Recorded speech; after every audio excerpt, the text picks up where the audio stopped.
Tried to get me fired over breast implants? We'll see about that.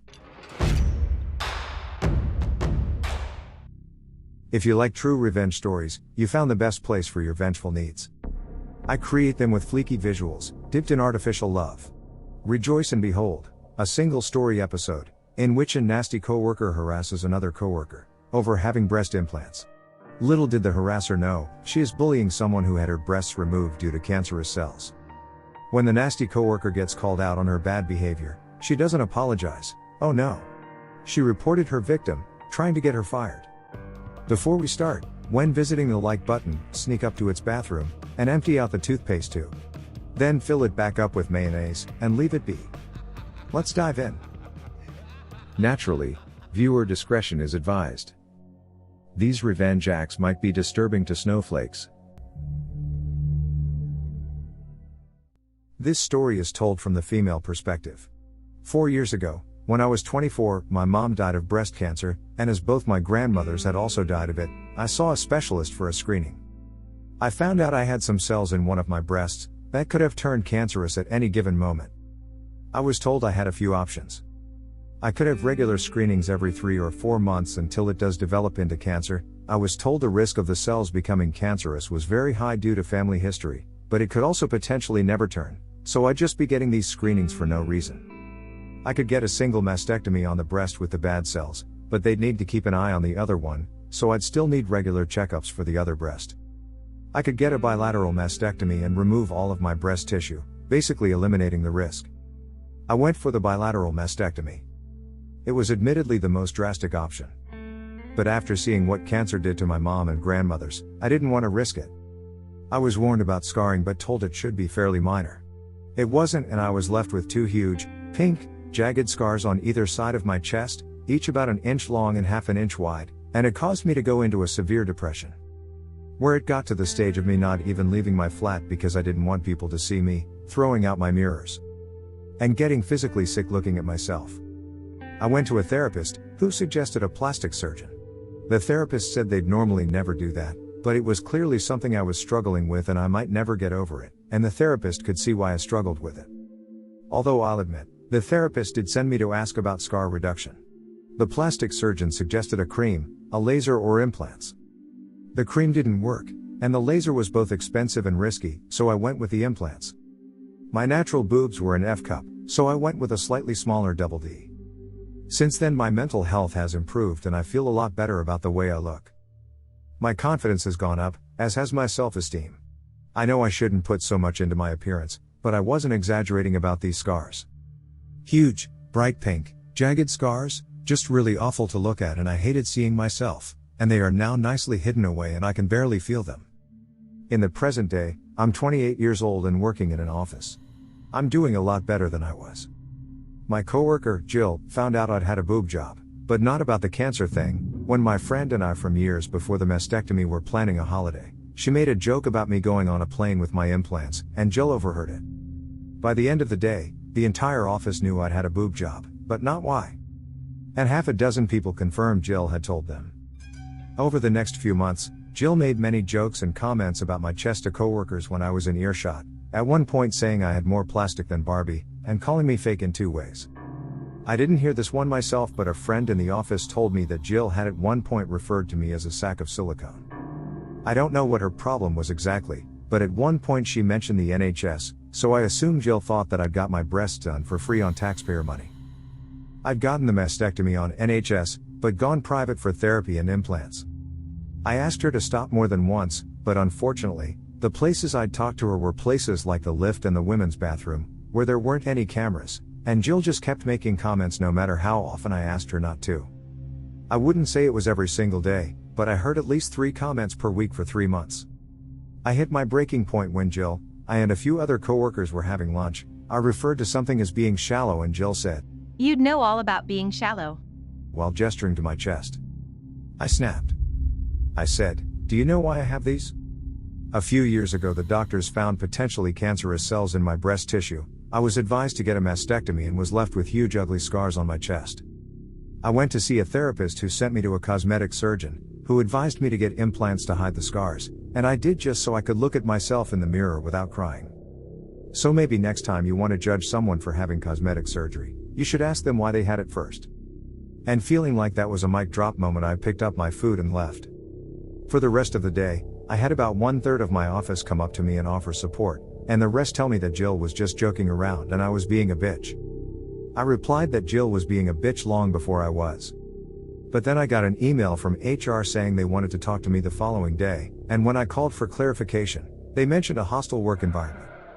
I knew the person who signed off the email and I'd spoken to.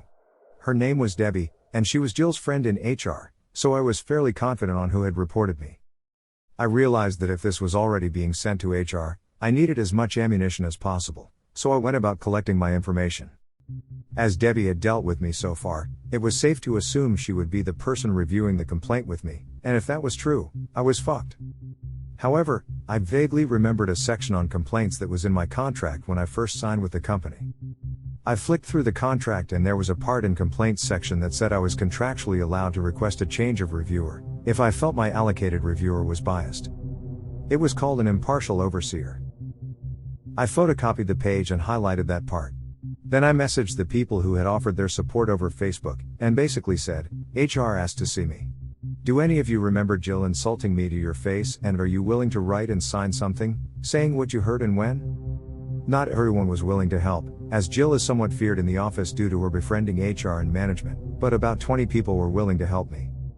I guessed roughly when I'd asked Jill to stop previously, the 4 asks over the last few months. Some timings were easy to guess as they'd happened on my break or when I'd first arrived at work. I wrote them all down, along with a rough time of when the lunchroom confrontation happened, and a list of names of who was there for the lunchroom confrontation. I got to work slightly early the next morning. I went round everyone who had messaged me and most of them managed to give me a printed and signed letter. Some didn't manage to write one, but it was no big deal. This isn't exact words as there's 16 letters to sum up here, but the gist was, my name is Doodly-Doo. I work with Jill Meanface and Sweet OP. On this date at this time approximately, I spoke with Jill Meanface, during which she referred to OP as, insert insult. I felt this was inappropriate, as it directly related to OP's appearance and am willing to go on record further to establish, that Jill Meanface has been discussing OP in the workplace in the same manner for 3 months now, causing me discomfort and creating what I feel is a hostile work environment. And at the end it would be signed. I wound up with about 16 letters, all from different people, and one of them was in the lunchroom for my conversation with Jill. Some even had bullet-pointed lists of everything Jill had said to them about me or other people. As it turns out, Jill has issues with a lot of people's appearances. She apparently made comments about one coworker's weight, and something anti-Semitic about a different coworker's nose, all of which were put in these letters. There are about 45 people in the office, so while 16 wasn't a majority, it's still a decent amount. The letters weren't hugely long, most were only a paragraph, but they had all the necessary information. I was asked to come to HR at 10 a.m. I took the letters from coworkers, the photocopy of the page in my contract, and my dates and times in a little folder with me. I got there and Debbie was the one overseeing the interview. She got up from her desk, ready to lead me into another room. I immediately turned to the other HR worker that was currently there and said, "So is my meeting with you, then?" Debbie said, "No, you're with me." I replied that this wouldn't sit well with me, as my contract states I have a right to an impartial overseer, and as I said this, I took the contract page out of my folder. I gave her the relevant document, but I wouldn't let her take the paper when there was a shredder so close by. Debbie read it, and said she could be impartial. I replied that I really didn't mean to be a pain, but I had it on good authority that the person on the other end of this complaint is her friend, and my contract does say I'm allowed an impartial overseer. Debbie stomped off to get the supervisor. Supervisor asks how I know she can't be impartial, and I tell her that I have it on good authority that Jill, who was on the other end of this complaint, is a close friend of Debbie. She asked Debbie if this was true, to which she only replied, "I can be impartial." Supervisor took a deep breath, asked the other HR rep to come with her, and the 4 of us all went to review the complaint. I thanked them for being so accommodating. I was worried I'd annoyed them. Debbie took out the complaint and all 3 of them went through it with me. Debbie looked homicidal the whole time the interview was happening, as she had clearly anticipated firing me, or at least recommending me being fired. The interview went something like this.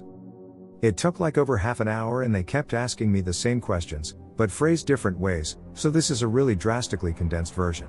You said outside that you think Jill Meanface reported you. Why is this? Jill has had an issue with me for about 3 months now.